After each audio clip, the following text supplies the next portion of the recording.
আসসালামু আলাইকুম রাহমাতুল্লাহি ওয়া বারাকাতুহু।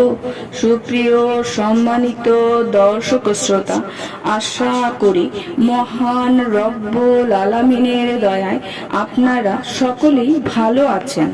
সুপ্রিয় সম্মানিত দর্শক শ্রোতা, আজকে হযরত আবু হুরাইরা রাদিয়াল্লাহু তাআলা আনহু থেকে একটি ঘটনা বর্ণনা করব। ঘটনার শিরোনাম হচ্ছে শয়তানের মুখে কোরআন। আশা করব এবং অনুরোধ থাকবে ঘটনাটি শেষ পর্যন্ত শুনবেন। হযরত আবু হুরাইরা রাদিয়াল্লাহু তাআলা আনহু বলেন, একদা আল্লাহর রাসূল সাল্লাল্লাহু আলাইহি ওয়াসাল্লাম আমাকে রমজানের সদকায়ে ফিতর হেফাজত করার দায়িত্ব দিয়েছিলেন। একদা এক ব্যক্তি এসে সেখান থেকে মুঠো ভরে নিয়ে যাচ্ছিল। আমি তাকে ধরে ফেললাম। বললাম, আমি তোমাকে আল্লাহর রাসূল সাল্লাল্লাহু আলাইহি ওয়াসাল্লামের নিকট নিয়ে যাব। সে বলল, আমি অভাবের মধ্যে আছি, আমার সন্তান লালন পালনের দায়িত্ব আছে, এগুলো আমার খুব দরকার। তার কথা শুনে আমি তাকে ছেড়ে দিলাম। পরদিন সকালে আল্লাহর রাসূল সাল্লাল্লাহু আলাইহি ওয়াসাল্লামের সঙ্গে আমার সাক্ষাৎ হলে তিনি জিজ্ঞেস করলেন, আবু হুরায়রা, তোমার রাতের বন্দির কি হলো? আমি বললাম, হে আল্লাহর রাসূল, সে নিজেকে বড়ই অভাবী বলেছিল, তাছাড়া তার সন্তানাদি থাকার কথাও বলেছিল। এতে তার প্রতি আমার দয়া জেগেছিল, বিধায় তাকে ছেড়ে দিয়েছি। আল্লাহর রাসূল সাল্লাল্লাহু আলাইহি ওয়াসাল্লাম বললেন, মন দিয়ে শোনো, সে তোমাকে মিথ্যা বলেছে, সে পুনরায় আসবে। আল্লাহর রাসূল যেহেতু বলেছেন সে পুনরায় আসবে, তাই বিশ্বাস ছিল সে নিশ্চয়ই আসবে। আমি তার জন্য উৎপেতে থাকলাম। তেমনটাই হলো। সে এসে মুঠো ভরে নিতে লাগলো। আমি তাকে ধরে ফেললাম। বললাম, তোমাকে আমি আল্লাহর রাসূল সাল্লাল্লাহু আলাইহি ওয়াসাল্লামের নিকট নিয়ে যাব। সে বলল, আমাকে ছেড়ে দাও, কেননা আমি অভাবী, আমার উপর অনেক সন্তানের দায়িত্ব রয়েছে, এখানে আর আসবো না। তার কথায় আমার দয়া জাগলে তাকে ছেড়ে দিলাম।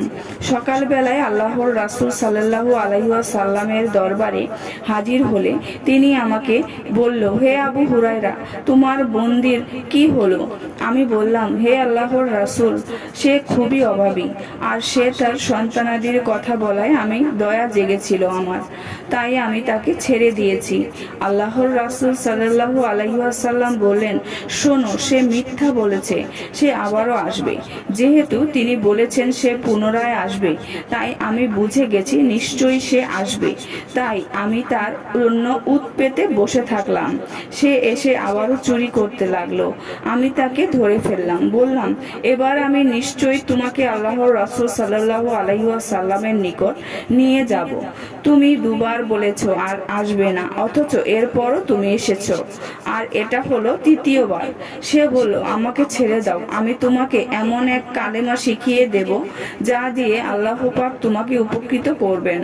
আর তা হলো, যখন তুমি বিছানায় শোবে তখন আয়াতুল কুরসি পুরোটা পড়ে নেবে, তাহলে সকাল পর্যন্ত তোমার হেফাজতের জন্য আল্লাহ পাকের তরফ থেকে একজন ফেরেশতা নিযুক্ত থাকবেন। সকাল পর্যন্ত শয়তান তোমার নিকটে আসতে পারবে না। এ কথা শোনার পর আমি তাকে যেতে দিলাম। সকালবেলা আল্লাহর রাসূল সাল্লাল্লাহু আলাইহি ওয়াসাল্লামের খেদমতে হাজির হলে তিনি আমাকে জিজ্ঞেস করলেন, তোমার বন্দির কি হলো? আমি বললাম, হে আল্লাহর রাসূল, সে আমাকে বলেছে সে আমাকে এমন কিছু কালেমা শিখিয়ে দেবে যেগুলো দ্বারা আল্লাহর পাক আমাকে উপকৃত করবেন। আল্লাহর রাসূল সাল্লাল্লাহু আলাইহি ওয়াসাল্লাম বললেন, সে তো মিথ্যাবাদী, তবে তোমার নিকট সত্য বলেছে। তুমি কি জানো এই 3 রাত তুমি কার সঙ্গে কথা বলেছিলে? আমি বললাম, জি না। আল্লাহর রাসূল সাল্লাল্লাহু আলাইহি ওয়াসাল্লাম বলেন, সে ছিল একটি শয়তান। সুপ্রিয় সম্মানিত দর্শক শ্রোতা, আজকের ঘটনাটি এই পর্যন্তই। ঘটনাটি যদি ভালো লেগে থাকে অবশ্যই চ্যানেলটি সাবস্ক্রাইব করবেন, লাইক করবেন, কমেন্ট করবেন এবং বেশি বেশি শেয়ার করে দিবেন। সবাই ভালো থাকবেন। আল্লাহ হাফেজ।